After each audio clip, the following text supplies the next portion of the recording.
और इन तीनों अधिकारियों को इन्वर्टेड कामा में बताना चाहता हूं। ध्यान से सुन लीजिए इस प्रेस कॉन्फ्रेंस के मामले में। इस प्रेस कॉन्फ्रेंस के माध्यम से बहुत ध्यान से सुन लीजिए कि अब आपके द्वारा लिखे गए बयान और जिस बयान पर जबरन आप हस्ताक्षर कराने के लिए प्रयास कर रही थी, उसका साक्ष्य हमारे पास आ गया है।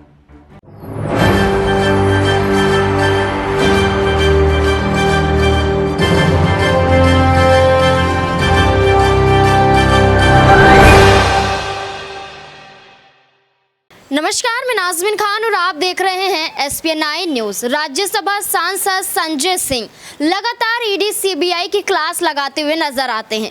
कभी सबूत दिखाते हुए यहां पर दिखाई देते हैं संजय सिंह, तो कभी यहां पर कोर्ट में जाने की बात करते हैं। ऐसे में देखा जाए तो ईडी सीबीआई को कई बार बेनकाब संजय सिंह कर चुके हैं।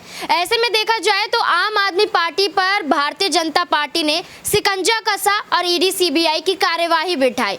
उनके अधिकारी यहाँ पर जांच करते हुए नजर आते हैं। यहाँ पर बिना किसी केस के, बिना किसी सबूत के घंटों पूछताछ की जाती है। पूछताछ के बाद छानबीन तक पहुंच जाती है और छानबीन के बाद सीधे जेल पहुंचा दिया जाता है। ये इन अधिकारियों का काम रह जाता है। अब ऐसे में देखा जाए तो मनीष सिसोदिया, सत्येंद्र जैन जेल में बंद है। उसके बाद अरविंद केजरीवाल के खिलाफ ईडी सीबीआई बिठाई गई, राघव चड्ढा के खिलाफ भी बिठाई गई, सौरभ भारद्वाज का नाम भी इसमें शामिल हुआ। उसके बाद संजय सिंह का नाम भी चार्जशीट में दर्ज किया गया, जिसको लेकर संजय सिंह ने सीधे तौर पर लताड़ लगाते हुए ईडी सीबीआई के अधिकारियों को लिखित में यहां पर एक चिट्ठी लिखी और ये कहा कि अगर आप यहां पर अपनी गलती स्वीकार करते हैं, जो आपने गलत तरीके से चार्जशीट में मेरा नाम दाखिल किया है, जिसमें कोई सबूत भी नहीं है और ना ही मेरा कोई हाथ है उसमें, अगर तो आपने मेरा नाम शामिल किया है, तो ऐसे में आप सीधे तौर पर उस नाम को वापस ले लीजिए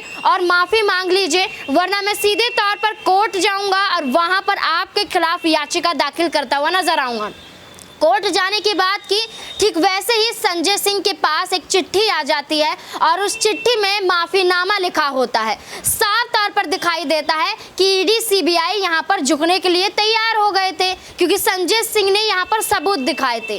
अब ऐसे में देखा जाए तो संजय सिंह लगातार ईडी सीबीआई को बेनकाब करते हुए नजर आ रहे हैं। अब यहां पर सीधे तौर पर प्रधानमंत्री नरेंद्र मोदी की साजिश बेनकाब हो गई है कि उनके इशारों पर वो काम करती हुई नजर आ रही है और उनके इशारों पर ही यहाँ पर जांच की गई और घंटों पूछताछ की गई।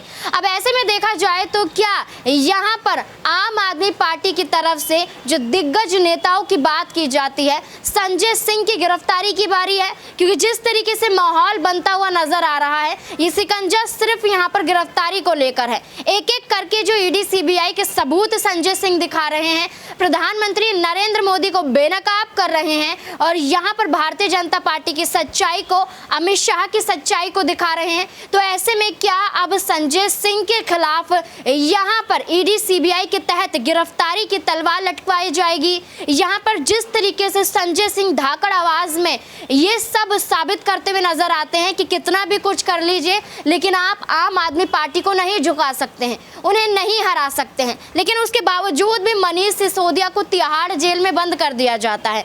अरविंद केजरीवाल के खिलाफ 9 घंटे पूछताछ की जाती है। तो ऐसे में कहना गलत नहीं होगा कि अगला नंबर संजय सिंह का भी हो सकता है।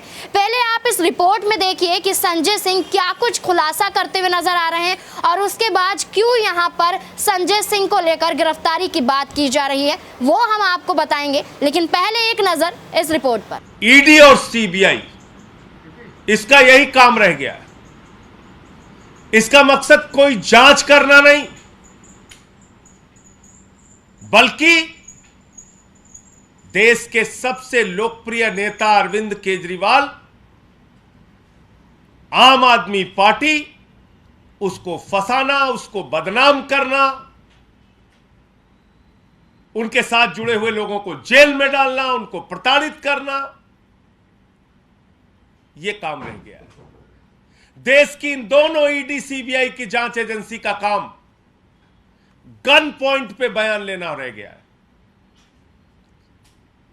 गवाहों से गन पॉइंट पे बयान लेते हैं, धमकाते हैं, डराते हैं और बयान लेने के बाद फंसाते हैं, जेल में डालते हैं।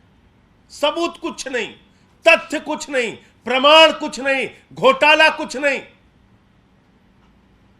लेकिन धमकाना है, डराना है। प्रधानमंत्री मोदी जी के निर्देश पर उनकी कठपुतली बन के नाचना है। यह काम ईडी और सीबीआई का हो गया है और कई प्रमाण हम पहले दे चुके हैं। आज और बहुत सारी चीजें आपके सामने रखेंगे। क्या भाषा बोलते हैं ये लोग, और इसके दो तीन बड़े किरदार हैं। एक संजय मिश्रा है जो ईडी के डायरेक्टर हैं, दूसरा वहां पर एक महिला अधिकारी है भानुप्रिया, तीसरे एक सीबीआई के अधिकारी हैं अनमोल सचान। आप कल्पना करेंगे, आप सोच सकते हैं कितना बड़ा आपराधिक कृत्य ये अधिकारी कर रहे हैं, कितना बड़ा अपराध अपने ड्यूटी के साथ। मैं इन सभी अधिकारियों से कहना चाहता हूं, नरेंद्र मोदी जी तो 75 साल के बाद संन्यास ले लेंगे, लेकिन आपको तो आगे भी नौकरी करना है। न्याय कीजिए, ईमानदारी से अपनी ड्यूटी का पालन कीजिए। ये डराना, धमकाना, ये गन पॉइंट पे बयान लेना, ये कान फाड़ना, ये कहना कि तुम्हारी बेटी कॉलेज कैसे जाएगी देख लेंगे, ये सब बंद कीजिए। किसी के बाप को बुला के बैठा के धमकाया जा रहा है, किसी की पत्नी को बुला के बैठा के धमकाया जा रहा है, किसी की मां को बुला के धमकाया जा रहा है। मां बाप पत्नी को पहले अपने साथ एक कमरे में बंद करके रखते हैं, उसके बाद जाके जेल में कहते हैं कि वो सब हमारे कब्जे में है, बयान दे, नहीं तो ये कर देंगे, वो कर देंगे। और इन तीनों अधिकारियों को इन्वर्टेड कामा में बताना चाहता हूं, ध्यान से सुन लीजिए इस प्रेस कॉन्फ्रेंस के मामले में। इस प्रेस कॉन्फ्रेंस के माध्यम से बहुत ध्यान से सुन लीजिए कि अब आपके द्वारा लिखे गए बयान और जिस बयान पर जबरन आप हस्ताक्षर कराने के लिए प्रयास कर रही थी, उसका साक्ष्य हमारे पास आ गया है और समय रहने पर उसको उजागर करेंगे। बहुत सारे साक्ष्य आप लोगों के, हम लोगों के पास आ चुके हैं कि किस तरीके से आप ये पूरी जांच कर रहे हैं, किस तरीके से पूरा ये षड्यंत्र रच रहे हैं, पूरा खेल कर रहे हैं। उसके पूरे साक्ष्य हमारे पास आ चुके हैं। क्या शुरुआत की जांच की इन्होंने, और इस पूरे मामले में ईडी में आईओ तो है जोगिंदर सिंह, लेकिन उनकी कुछ चलती नहीं, वो कुछ नहीं कर सकते अपनी मर्जी से। संजय मिश्रा के इशारे पर भानुप्रिया जो एक महिला अधिकारी है, उसको निर्देश दिया जाता है, ऐसे प्रताड़ित करो, ऐसे मारो, ऐसे धमकाओ, ऐसे गालियां दो, ऐसे अपमानित करो, और बयान लिख के जाती है, बयान लिख के बोलती है इस पे साइन कर, ये लिख के दे रही हूं, इस पे साइन कर। ये भाषा होती है उस अधिकारी की। और ऐसे तमाम साक्ष्य और प्रमाण हम लोगों के पास आ चुके हैं जो कोर्ट के सामने हम लोग रखेंगे। पहले क्या आरोप लगाया, कहने लगे साहब 100 करोड़ का शराब घोटाला हुआ है। फिर क्या बोले, 20 से 30 करोड़ का साक्ष्य मिल गया है। 8 महीने तक जांच चली, 8 महीने तक सैकड़ों अधिकारी, कई राज्यों में छापेमारी, गिरफ्तारी, प्रताड़ित करना, गुंडागर्दी, सब कुछ कर डाले। 100 करोड़ का आरोप, 8 महीने तक जांच, फिर उस 100 करोड़ के फिगर को बदल के 20 से 30 करोड़ रुपए कर देते हैं कि साहब 20 से 30 करोड़ का साक्ष्य मिल गया। 8 महीने बाद कोर्ट ने पूछा, भाई 20-30 करोड़ का साक्ष्य कहां है? तो कहने लगे साहब 6 लाख रुपए का साक्ष्य है। मजाक सुनिएगा आप, कह रहे हैं 6 लाख रुपए का प्रमाण है। आरोप है 100 करोड़ का, फिर आए 20-30 करोड़ पे, फिर प्रमाण दे रहे हैं 6 लाख रुपए का। ये इनकी जांच, ये इनकी नौटंकी, ये इनका ड्रामेबाजी। अभी 2 दिन पहले से क्या शुरू किया है, 17 करोड़ का सबूत मिल गया। आप रोज नए ड्रामे कर रहे हो, रोज नया मजाक बना रहे हो। आपकी ईडी सीबीआई कोई जांच एजेंसी है या कॉमेडी कंपनी है?